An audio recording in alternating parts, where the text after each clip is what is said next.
impression in life has an effect. We're constantly changing. Even volcanoes, they take a longer time, but once this was a crater.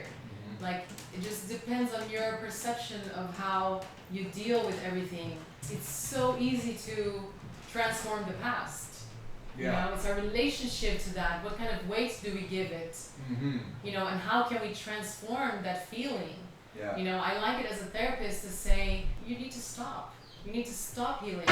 You're already healed. You could have had a better childhood. But you didn't. So look at you now. Now you're thriving. You have the happiest life. You're nurtured. Stop going back to this past. Stop living the soap opera. If we want to truly heal, first we need to get over ourselves. We need to stop telling the story. And how can we do that? Yes, we integrate it, we bring it to consciousness, and then it's gone, and then ciao. And then you give a kick in the butt and then out the door. Because it doesn't serve us to just keep reliving the past and everything, and we're like, oh, and then what? And then you're gonna spend your whole life regretting, your whole life trying to heal, your whole life, worried about that wound, not being present. Just because your worry is like wholesome doesn't mean we should be doing it necessarily. Do you know what I mean?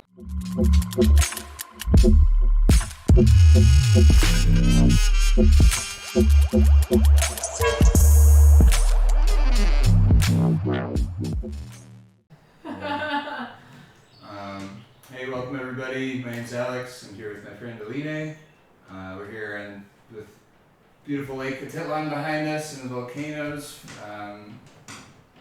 Here on their yoga deck, and just had an amazing morning yoga session and meal. Thank you so much, and thank you so much for doing this with me. Thank you for having me. Yeah, it's such a pleasure. Great. So we've met a few times, and our friend Life was telling me about what you guys are doing up here, and just very beautiful, lots of growing food, and he was telling me a little bit, you were telling me just a little bit about what you do with flower essences and herb essences. Yeah, alchemy. And yes, and alchemy. So very interesting stuff, and I'm excited to learn from you about it. Amazing. And to share also. Okay, thank you. Thank you so much, Alex. It's a pleasure to talk about the things that we love the most.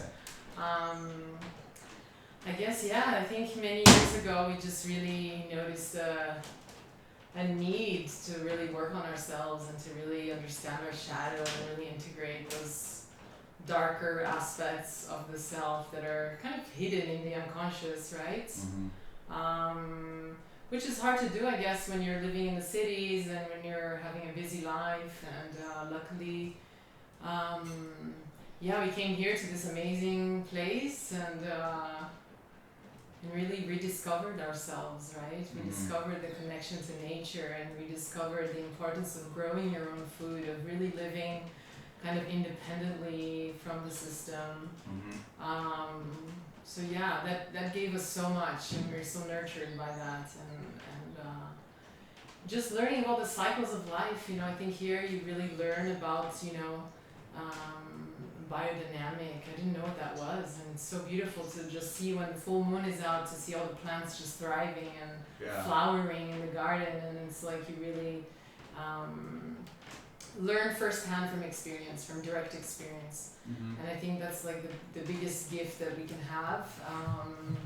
I guess we began on this path maybe about 10 years ago, and started doing all these different practices and just to get to know ourselves better. I think we oftentimes overlook ourselves, right?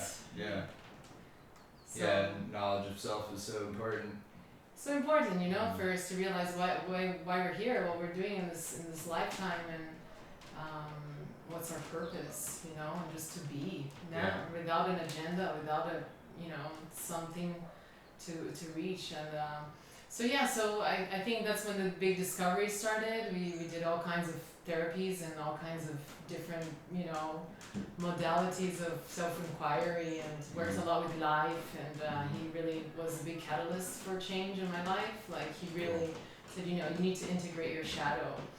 And I didn't even know what that meant at that time. I was all happy, so I thought. And then after doing some vipassana and realizing like what I was really needed to integrate in my life, then through my cousin, who's the owner of this company called Alchemy Lab in Brazil, she started giving me some of these remedies here, which she called alchemy at the time, and I was like, what is alchemy? Now, of course, alchemy can be anything. It could be baking a cake, can be the mother of all sciences, can be there are many famous alchemists like Nicolas Flamel, John Dee, Hermes Trismegistus. I think that's one of the most famous ones. That talks about that everything is out there is also within us. Everything so above, so below, so within, so without. And this is the kind of experience that we've had here in this place, being so connected to nature, being living through the circadian rhythm of life. We get to wake up with the sun. We get to feel the moon, the full moon, when everything is thriving, when all the fruits and are its juiciest, and we are also feeling the effects of the cosmos in us. So this is a little bit of what alchemy really is. It's really studying all the tools that we have in nature, and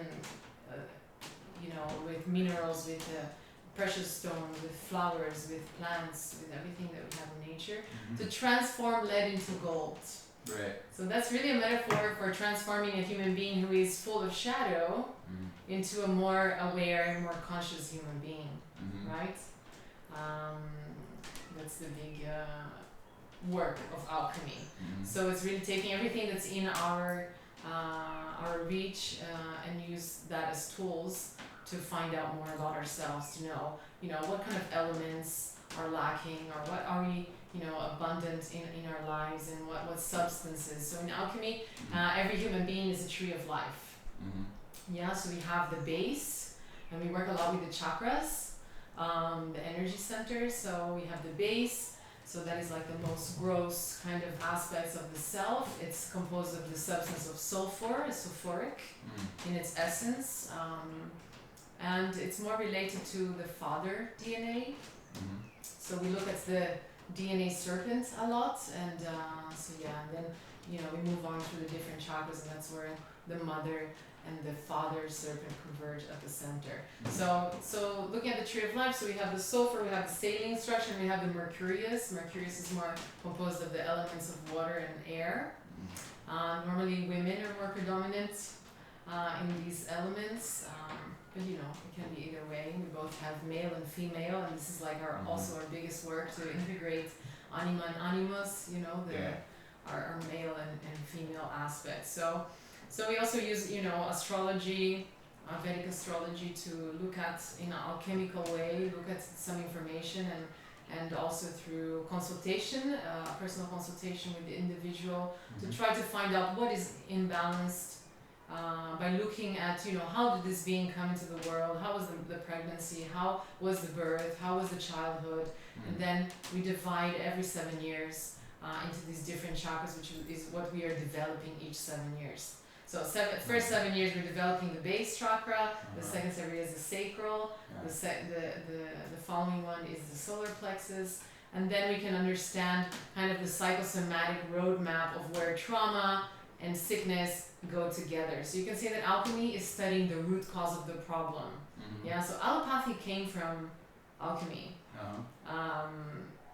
But allopathy, as you know, is it treats the symptom. It doesn't treat the root cause of the problem, so the problem can be reoccurring. Right. So in alchemy, what we try to do is that we treat the root cause of the problem. So we identify some plants that have to do with some planets and with the different houses of the birth charts. So we work also with astrology in that sense. And then we work with also like divination. It's kind of like, this is our oracle, I would say. So here we have 99 flower essences. Wow. Yeah. And and this, is like the tarot, right? Like this higher self when you breathe and you connect with your higher self and you're choosing from the heart, then this is going to give you information of like what does nature have for me at that time. So yeah, this is a little bit of just yeah, that's a great introduction. alchemy in a nutshell. Yeah, beautiful. But yeah, it's a beautiful work. I find it that it's something that everybody can do. And this is, I think, the most beautiful thing about alchemy is that maybe people are not used to sitting for 10 hours a day or meditating or having a yoga practice or having these more kind of discipline oriented practices, and everybody can take flower remedies. Sure. Everybody can take alchemy, so it's very accessible, and I find it's been the most life changing for me. Awesome. Like I see real transformations. Like my mother, for example, she was taking allopathic medicine for many years, and with alchemy she's a completely different being, like more tapped, more connected to herself. Like really, I feel she's regained all of her power, all of her empowerment. So yeah, I think when you start seeing these examples of people transforming near you, I think it's it really caught my attention, and that's how I started studying it, and I've been studying it for 2 years now. They have it's like an alchemy school, contemporary alchemy school in Brazil. Yeah. And a few books as well that they've written. It's just really, really amazing work. Even if you don't want to be an alchemist, I highly recommend the course, because it's just a beautiful roadmap of understanding yourself and understanding where malaise or disease comes from. Yeah, cool. What I think is very beautiful about this is that we have in ourselves, it's not really taking something from outside of ourselves, like the planets or this other flower. The imbalances that are in our bodies are reflected in our lives also, and that the outer world, or what appears to be the outer world, it contains everything that we need, and we do in our bodies also. And so this is like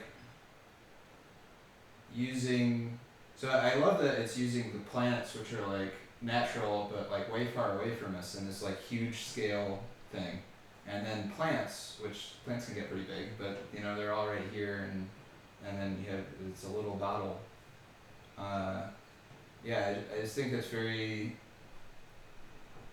very beautiful, and I'm kind of trying to put my mind in a perspective of somebody that would be skeptical of this sort of thing, and like think about what would help me to hear in this moment, to kind of open my mind to what's going on here, because I've seen in my life how these things can be very powerful. Yes. Do you have any thoughts towards that? Yes, of course. I think as I said, I think we can all learn from experience, and the good thing about alchemy is that there's no contraindications. So if you've taken anything, if you drink tea, it's pretty much the same, except you're taking the more subtle part of the plant, which is the flower. Nice. Right? So it's this subtlety, and that is how we work on DNA. That's how we work on the most subtle parts of the body, or the more ethereal parts of the body, right? But each of these plants have some qualities, and they have a certain amount of water, a certain amount of air, a certain amount of earth, and a certain amount of fire. Right. And that's exactly what we have inside. I took a herbology course once, and they said that the weeds sometimes in our garden, they're not weeds, they're medicinal plants that the earth is saying, there's a lack of this plant in your body, and that you should take it as a tea. So I'm very careful. Like sometimes I'm looking out in the garden, and I sometimes look at the different things that just grow out of nothing, because the nature is so perfect in that way. It's and we are the biggest miracles of nature, I would say. I mean, at least the most sophisticated system that nature creates. So so we are definitely nature, and we're definitely the most sophisticated part of nature.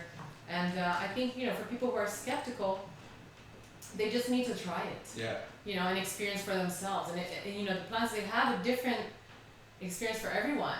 Maybe you've been taking allopathic medicine for 30 years. You're gonna take these, and it's not even gonna tickle. You're not gonna feel anything. And if you're more, let's say, never taken anything, I really feel these a lot, because I just everything I take is very natural. So the more I'm in that wave, you know, in that circadian rhythm, you feel more like the not so subtle aspects of the flower remedies. And it all depends on trauma. I say that, you know, sometimes we have what is called like, it creates some anxiety, or, you know, it's sometimes difficult process to go through. Stirs some stuff up. But that's the thing, that's the healing aspect of it, you know, and I love the theme of your channel, because this is really what we all, you know, I see so many people say, what is your purpose in life? And everybody says, I want to change the world. Yes, but how can you change the world without changing yourself first? So I think this is like the biggest decision in one's life, is to really work on themselves, to really find out who they really are beyond the persona. Yeah. To, you know, to be fully realized, and then everything that you do in your life will have a positive effect, and will resonate from that, and will be the example. I think as human beings we cannot learn anything. We can do many courses. You know, I just did a tantra festival online, and so much information. But you know, until you have the experience, it's not true for you. Yeah. And this is the beauty of alchemy, is that, you know, it's a personalized treatment. So it's you. It's me helping you ask the right questions. You know, I'm not teaching anything new. I'm just, you know, kind of guiding you through your own life, your own story, to realize, you know, where could there be an imbalance, or where could this shadow be. So it's kind of a teamwork, you know, to find out where is the shadow, where can I bring this stuff out to consciousness, so I can be a more fully realized human being in the now, through my own experience. Would you be able to help me pick a couple, and we could do it here? Yes, please, of Great. course. Okay. And I was just thinking, on the skeptical question, I think what a lot of people are learning is that, like, if there's scientific evidence for something, it probably means that there's something to it, but a lack of scientific evidence for something a lot of times just means that there isn't money being spent to find out if something is true. And a lot of times that is done with kind of patentable, take this every day for the rest of your life stuff, and not really that much with stuff that's like, you know, comes from nature, you can't put a patent on it, and maybe you'll feel better forever after working with it. So, you know, going back to what you said about having an experience, or seeing someone have an experience, that's the information we can trust way better than a paper with some fancy names on it, which nothing wrong with that either. But I totally agree, and I think this is the biggest lesson in life, you know? Like, really find out for yourself. Find out through your own experience, because if it's not your own experience, then it's not true to you. You know, so in everything in life, you know, just don't believe everything you read. We're really taught in a system that, you know, whatever is given to us, we are taking as absolute truth. You know, and, you know, not necessarily. So I think it's really important for everyone, and I try to do this with my daughter, like, just find out for yourself, like, really learn for yourself, and it's a really good practice. So okay, so here we have the essences of 99 flowers. These are the primary flowers we work with in these different compounds. So what you will do is, you know, I love to advise people to just create a ritual out of everything that you do. You know, it's like, I think we're lacking connection in today's world. So, you know, every time we have a meal, every time we're going to put something in our body, you know, it's great to just breathe deeply, to really connect with your higher self, and like, not think, but really take that from the heart. And we're going to use the left hand to choose 3 of these essences, okay? And then these essences will give some information about this moment, about Alex in this present moment. Okay.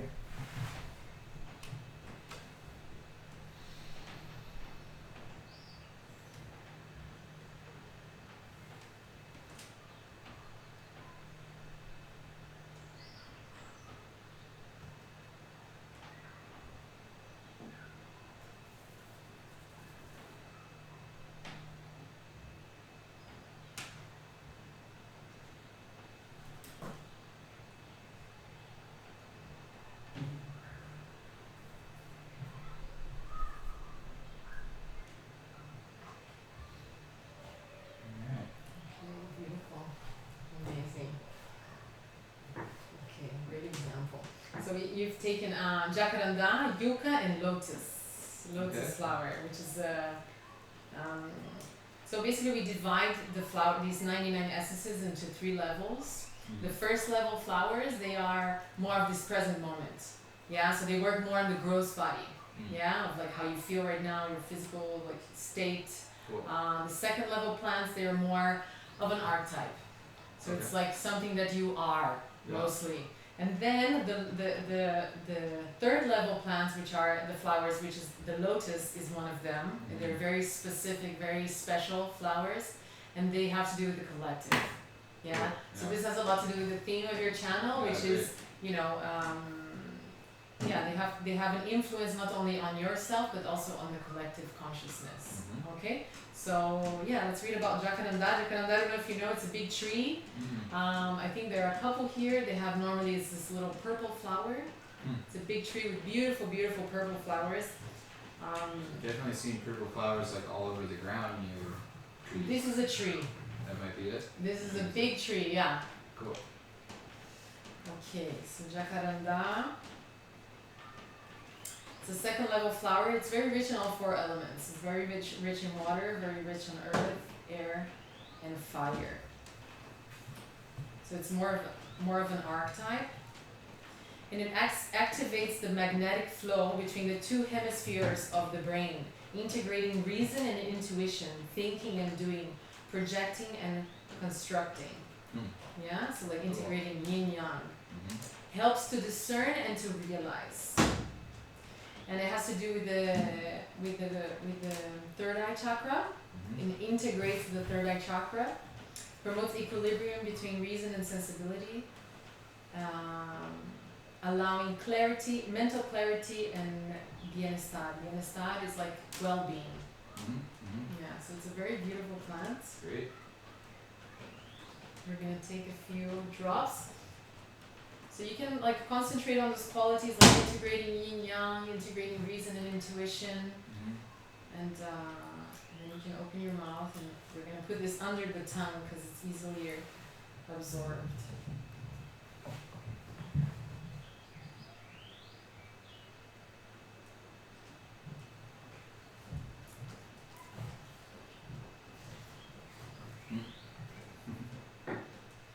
Okay, then we have the lotus, which is the third level plant. There's only 8 flower essences that are more of collective consciousness, beyond the self kind of flowers. Cool.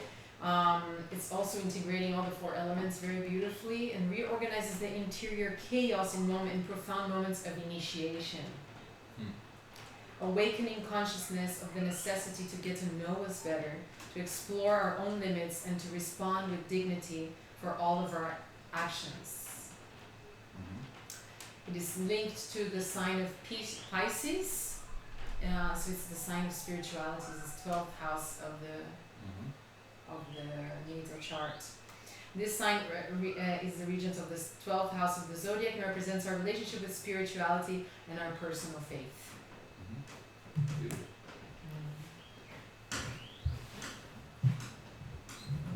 So this goes to show like what beautiful work you are doing for the collective with these satsangs and Whoa. That's strong, amazing. huh? Yeah. Lotus is such a beautiful flower. So beautiful, huh? Very much. Wow, that's cool. It like tastes like how it looks. Yeah, this is the pure essence of the flower. And then we have yucca, which is very rich in all elements except fire. It calms the umbilical, which is the solar plexus, and the third eye chakra, and fights bad humor generated from external factors that could have an influence on our vibration with conflicts that do not belong to us, as well as the tendency of us getting involved in them. Nice. I think everybody in the world should be taking this one right now, totally. right? Yeah, exactly. Great. Yeah, I think this is like a great great flower for what we're living through nowadays, you know, just to really to stay centered, you know, no matter what, matter what, stay centered and figure out what we want to engage with and what we want to just let be, let flow past us. Where energy grows, you know, where attention flows, energy goes. So we really must go within and spend our time and energy on things that are more worth our while.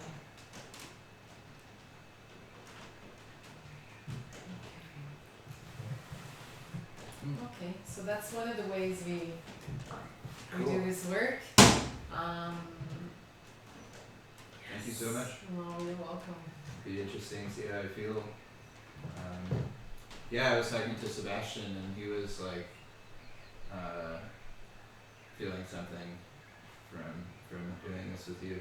Amazing. I was excited to do it too. Yeah, there are many ways we can do this. Mm-hmm. As I said, you know, when we do a 1 hour consultation, we really get down to, you know, you sharing about your life, and we identify together like what are we gonna work on.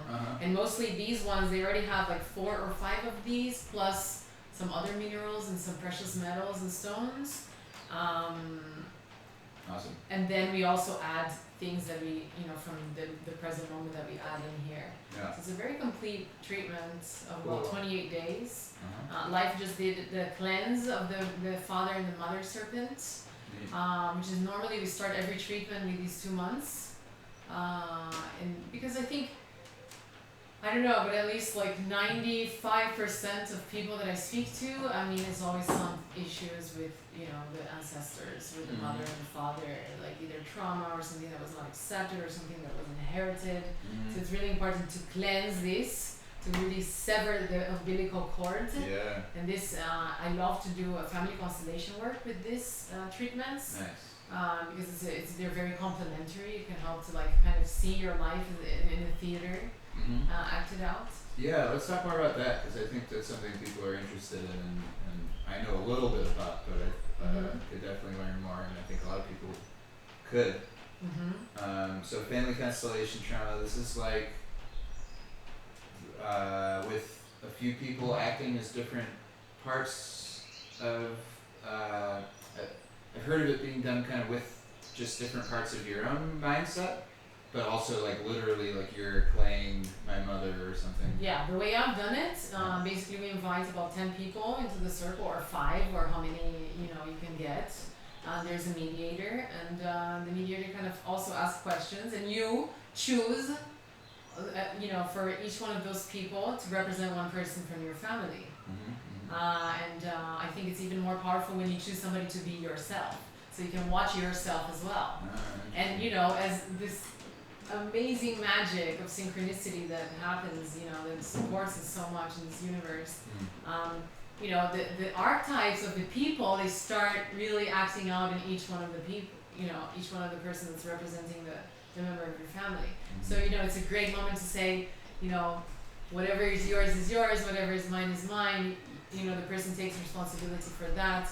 You know, people, you know, say they're sorry, or things are forgiven. So it's a really beautiful way to kind of work on shadow.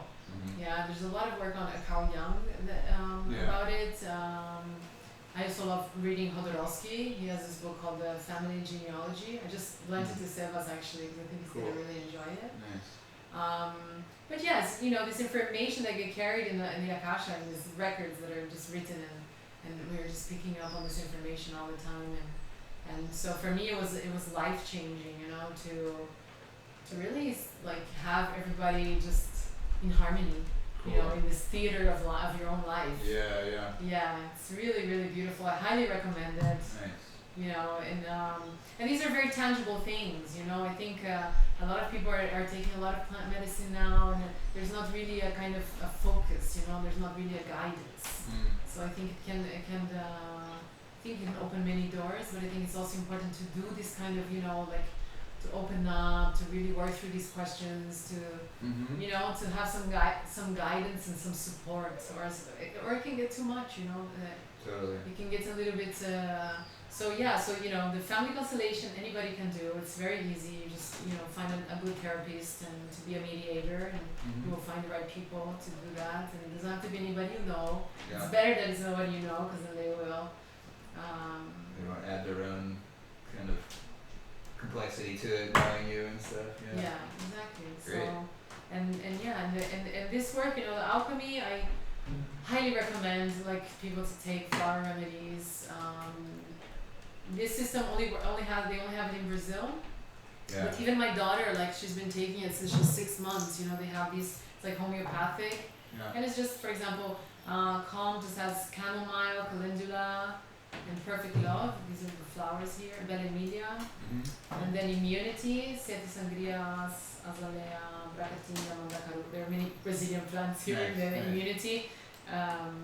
But yeah, flower remedies, you have the Bach flowers, you have people doing flower remedies everywhere. And so when I do consultations with people in Australia or in the US, I try to find good sources of people What who they have over manufacture there. these guys, and, Cool.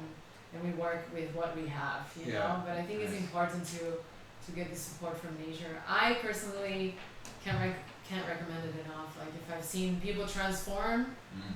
the most that I've seen, even life is going through a lot of troubles last year, like with his health and old age and things like that. And now I feel like he has some vitality back. Mm. I don't know if you've experienced that. Yeah, I would say so.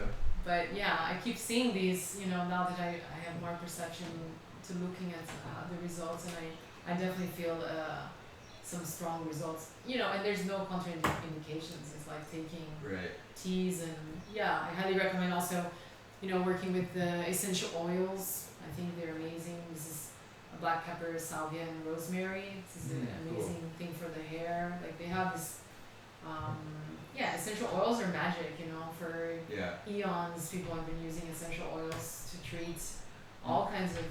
What's the distinction really between an essential oil and a flower essence? So it's the way you extract. The essential oil is the oil of the plant. So when you get a plant, like if you want to smell a plant, what you do is you rub your hand, like you don't have to cut it, like usually take a leaf. Yeah. You just rub your hand underneath the plant, and then all the oils will go. Mm-hmm. So it's like a distilling method, and then it's like the oil part of the plant. This is like the flower tincture. So Yeah. you take the flowers and you make a tincture, like into alcohol solution. Got it. Yes, it's not really the plant. Uh-huh. It's And so that probably works better with certain plants, and with other plants extracting oil might be better, or maybe for different things. yeah, well, definitely, the essential oils are more for atopical, for use like on Sure. your skin. Like we have this one is amazing. It's a mix of lavender, cloves, and tea tree. Mm-hmm. So this is our cleanse and protection. So these essential oils, like we put here, like I rub it on my daughter's stomach, like when she has some kind of malaise, and it's good for putting it on your skin. Mm-hmm. Always important to dilute it a little bit first. And these are working on the subtleties of the body, because they're the most subtle part of the plants. Hmm. So this is working on our DNA. Yeah. Okay. So that's really interesting. I'm glad you said that, because the mechanisms at play here are very interesting. Like, the way I think of it is like there's information. Like the lotus flower has information that allows it to grow the way it grows, that allows it to exchange oxygen and do all the things that make the lotus flower. And that's in the DNA. And so then when we take that into our bodies, then it gets interesting, like what actually happens. And when This is alchemy. yes, it is. And I like that, you don't really need to know, like we don't need to figure out exactly what's happening in the body to understand, hey, this works, like you can drive a car without knowing how to fix a thing when it breaks or whatever. But yeah, working on the DNA is very interesting, because the way that I grew up the way I was educated with DNA is like, it's fixed. You get it from your mom and your dad, and then that's your DNA forever. And I haven't dug into this as much as I want to, but from what I understand, people are learning no, like our DNA changes throughout our lives, and like there's an experiment with I forget what poor animal they're putting through this torment, but where they have an animal and they scare it with like a shock or something that's associated with a color, and then the next generation of that animal is like avoids that color. Mm-hmm. And so that wasn't how we were taught originally. And so when it comes to things like this, I think it's very interesting. Like we could be incorporating some of the information of like a lotus, for example, actually into our DNA, Mm-hmm. because we have RNA, and I'm not an expert, but this is just like how I think. We have RNA that is used to copy our DNA. Mm-hmm. So we already have a mechanism that can find, like, oh, here's DNA, let me copy it. So I don't see why I wouldn't be doing that for things we consume, Mm-hmm. and either medicinally or for food or whatever. Yeah, I can say that every impression in life has an effect and an impact. And True. DNA is constantly changing. We're constantly changing. Even volcanoes, they take a longer time, but once this was a crater. Mm-hmm. Like it just depends on your perception of how you deal with everything, and so it's like it's so easy to transform the past. Yeah. It's our relationship to that. What kind of weight do we give it? Mm-hmm. And how can we transform that feeling? Yeah. I like it as a therapist to say, some people I just say, you need to stop. You need to stop healing. Mm. You're already healed. You could have had a better childhood, Yeah. but you didn't. Yeah. So look at you now. Yeah. Now you're thriving. You're in this beautiful lake. You have the happiest life. You're nurtured. Mm-hmm. Stop going back to this past. Stop living the soap opera. Yeah. Because we're just living the soap opera in our mind and we can never get past that. So if we want to truly heal, first we need to get over ourselves. Mm-hmm. We need to stop telling the story. And how can we do that? Yes, we integrate it, we bring it to consciousness, and then it's gone, and then ciao. Yeah. And then you give a kick in the butt and then out the door. Yeah. Because it doesn't serve us to just keep reliving the past and everything, and we're like, oh, Mm-hmm. and then what? And then you're gonna spend your whole life regretting, your whole life trying to heal, your whole Mhm. life, worried about that wound, Yeah. not being present. Just because your worry is like wholesome doesn't mean we should be doing it necessarily. Do you know what I mean? Yeah. So like, I fell into that quite a bit where at some point I had this realization of like, oh, like I actually am not sure if I'm ready to be healed, because then I'll have to, everything that I screw up, you have I'll to be have to be accountable 100% on me and not because of some shit that happened to me. And then I realized like, oh, well, that's exactly where I want to go. But let me release this older way of thinking that's not serving. I had a guy working on me doing physical healing. He did really powerful stuff like just kind of grabbing your body and moving it in different ways and putting pressure. And it was actually like really painful, but it was so good. And he told me, he was like, all this ancestral pain, you can release that. yes. And I hadn't even really thought about ancestral pain at that point, but as soon as he said it, I knew exactly what he was talking about, and then it was like this information of like, you don't have to carry that, and so I really resonate with everything that you're saying, like these, and kind of going back to what you're saying with this, like, and that you're learning all these different modalities and stuff. I think sometimes people can get overwhelmed so something I did when I wasn't really ready, or I didn't feel I was ready to really put my effort and consciousness towards taking care of my own energy, which is what we need to do, whatever we use.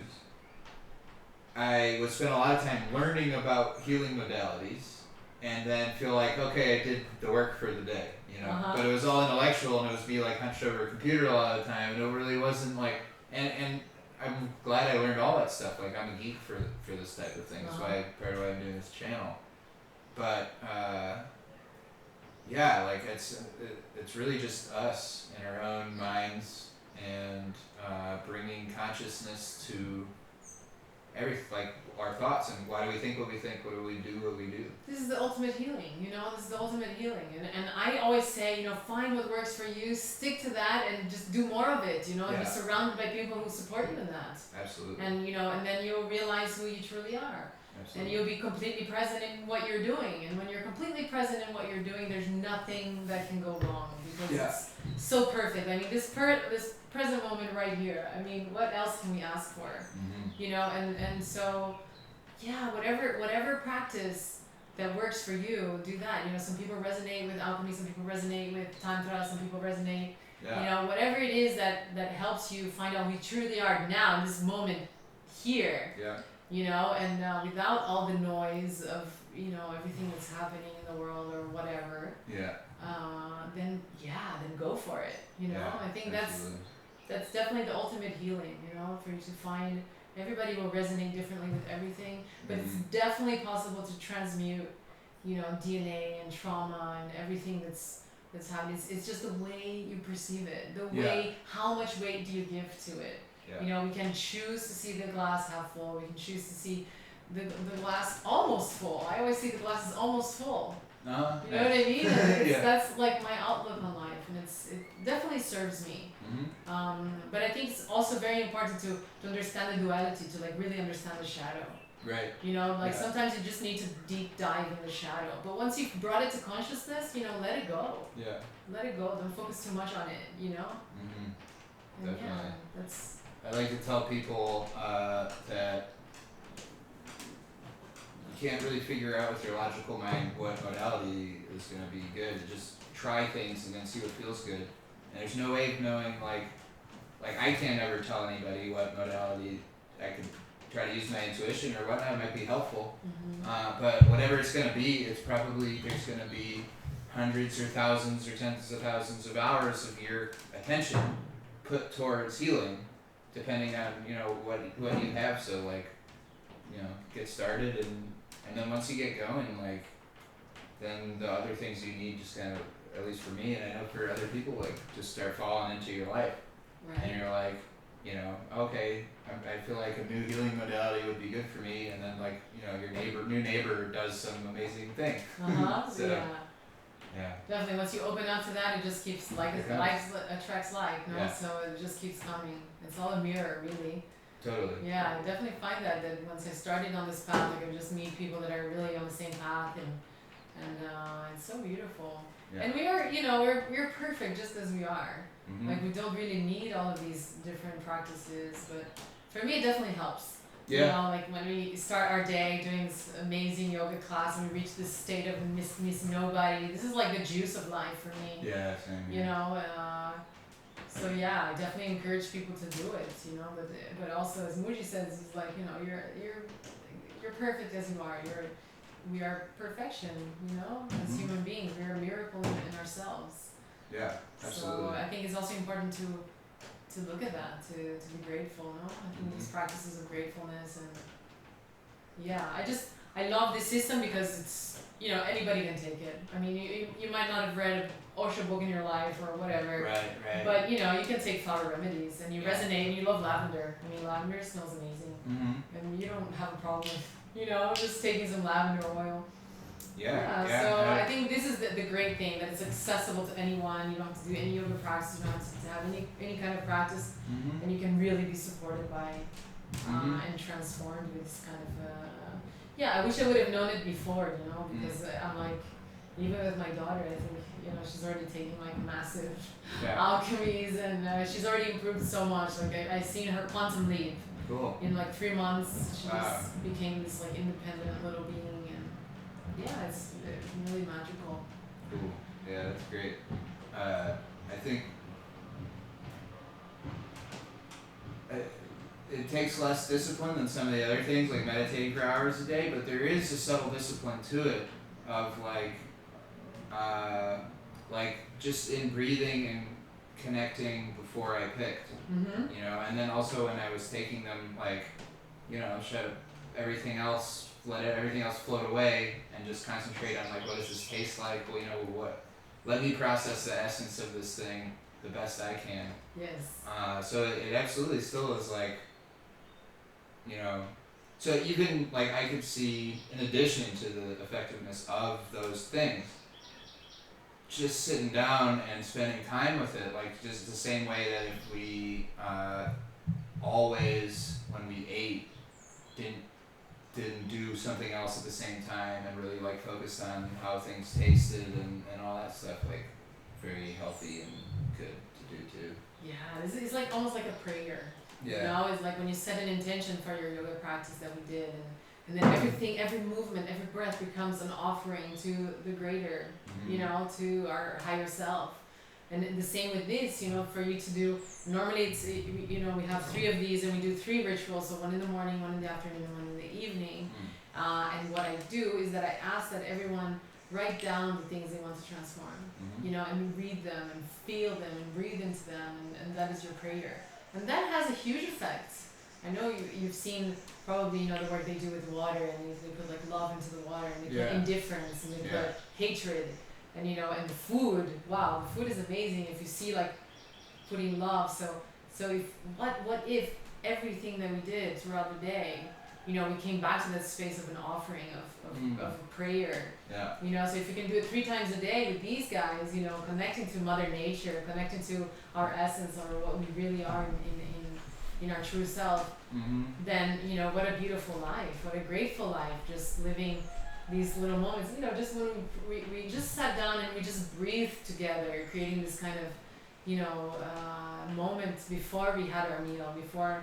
So yeah, this is an invitation that, you know, before you put anything into your body, or, you know, you really connect with that thing, and then it's gonna be so good for you. You know, I even feel that like allergies can be transmuted. You know, like people that have food allergies, maybe you sit with that bread and you just like give it so much love. I'm working on that type of thing for sure. Yeah. Yeah, it's so beautiful because I learned like if I have too much sugar, it gives me inflammation and like pain in my body. But if I really enjoy the hell out of the sugar, it affects me less. It'll give you happiness for sure. So this is the thing with everything. You know, what kind of weight are you giving to it? You know, it was like before, you know, my mom was telling me I was very allergic, so I thought I was allergic to everything. You know, and this is kind of like a programming as well. And then we had a cat here that just decided to live with us, and I thought I was allergic to the cat, and then one day I just said, I'm not allergic to cats. And I wasn't. Yeah. You know, it's as magical as that, to just really, whatever kind of weight and whatever kind of the way you feel towards something, and you put that energy into that, I think is what it will do for you. You know, if you have sugar and you're like having this cake and you're like, oh, this is the best thing ever, and of course it's going to be good for you. Yeah. You know, I don't say like go out and just, you know, have lots of white sugar. No, if you're not. But if you're like conscious. feeling like a cookie, you just have a cookie. Yeah. You know, I think we live in times as well, we can't be too serious or too strict. Like we're, you know, already like everything is so serious and so strict around us that we need to just be a little bit more. We need spontaneity in our lives. We need to enjoy things, so for sure. Right. For sure. Yeah. Amazing. Yeah. Yeah, this is a good time for that. And I think the moon is in Taurus, so it's about pleasure as well. You know, like we're taught also to like, you know, that this path has to be about suffering and has to be.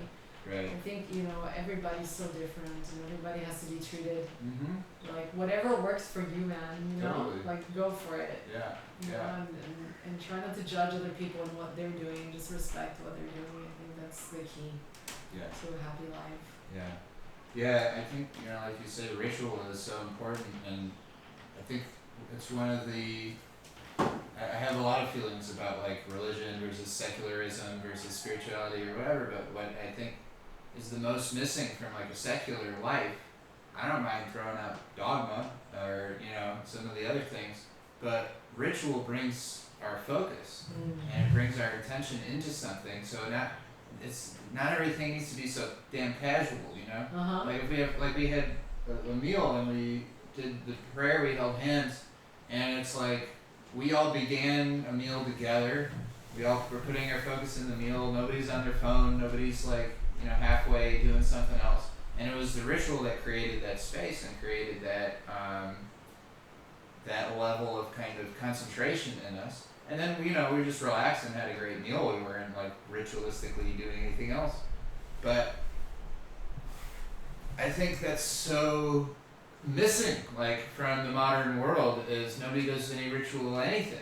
And people are like almost embarrassed to, like if you're not used to a prayer before a meal and you go to someone's house and they do that, it can feel weird or feel embarrassing. But I just think it's such a great way for us to, you kind of create your own sacred space that's yours. So it could be in a group, or it could be by yourself, and then you own that, and whatever you do in that is kind of special now.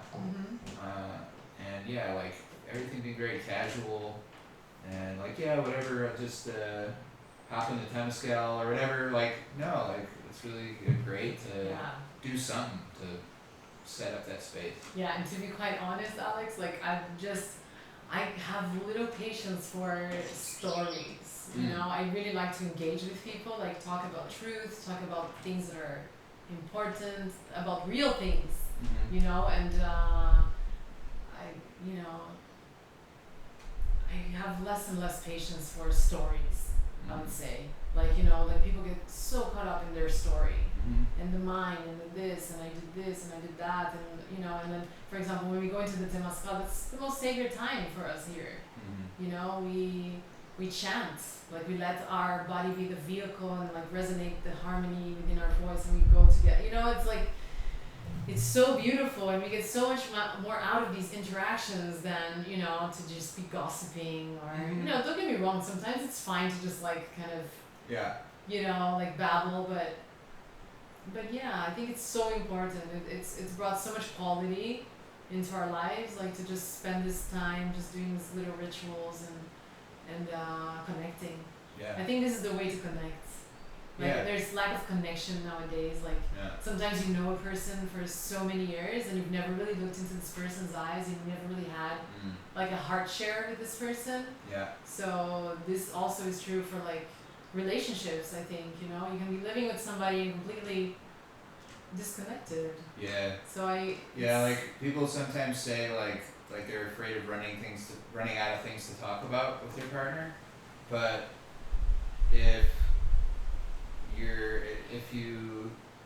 if it's not all about stories and relating what happened to me today and whatnot, but it's more about connecting on a deeper level, it's like, I don't care if I run out of things to talk about for a while, I'll be fine. You don't need to. This person. And people are so intimidated by silence. I'm not here for you to just listen to me, or vice versa, And people are intimidated by silence, and silence is the greatest teacher. Yeah. I think Michael taught me that a lot. That we sometimes we just sit and we're just at peace with each other, and that's so beautiful as well. But it's also important to have this kind of eye to eye, heart to heart. Share. I'm looking forward to there being a giant renaissance of when the kids that were brought up with way too much phone time realize that this is totally destructive in their lives and all need like a practice. Because I didn't have a cell phone until I was in my early 20s, or I said definitely not a smartphone, and like I still get sucked into it sometimes where I'm on my way to the bathroom and I'm looking at my phone right now. Like there's no reason for this, and I just feel like the kids that were given too much of it from a young age, but they're not. It's not like they're screwed. Like they're gonna have to put their intention into retraining their brains to just like sit quietly and look at something pretty or whatever. And I don't see how that'll happen without a kind of renaissance of mindfulness, which we've seen kind of waves of. I think everything in moderation is something that life says a lot. Everything in moderation, even moderation. Totally. So I was a little bit strict before I had Lua, and then now I'm kind of like, it's okay. It's okay to do everything. Like it's okay to watch a movie. Totally. It's fine, but of course I don't want her to see me like nerding out on the phone. Right. I can do my work, I can do my charity, I can do my thing, and then it's time to go look for berries in the garden. So, it has a lot to do with how you're brought up. I don't read her like just, these kind of children's books. You know, I read her about the Buddha. I read to her about Taoism. You know, I read because I think it's Cool. why not? She loves it. You know, Yeah. she loves it looking at these pictures and she's connecting with that energy. And I think, you know, we have to expose them to as much as we can as parents to. They're little sponges, man. Yeah, to like this is the time to do that, you know. And so we do some little yoga moves with her. She loves it. Yeah, that's You great. know, so it's good to have an array of choice. I think this is the most important, like to really let them choose. You know, yeah, it's very difficult to kind of balance things out as a parent. You know, it's like you don't want to tell them no, but then again, if it's posing a threat to them, then yeah, why not say no? You know what I mean? Like I feel there must be boundaries, and we're there to guide them in that way, at least in the first years. Yeah. Cool. Yeah, I'm looking forward to those challenges. Yeah, amazing. I'm excited for you. Thanks. It's definitely the most beautiful gift of life, creating life. Cool. Amazing. Anything else you want to talk about while we're here? No, I think that was a beautiful wrap. It was such a pleasure to share. Yeah, me too. From the heart. And yeah, excited to offer you your alchemy session. Awesome. So we can do a little medicine for you and Great. see how that goes. Thanks so much. Thank you, Aline. You're welcome. Thank you, everybody. See you in the next video.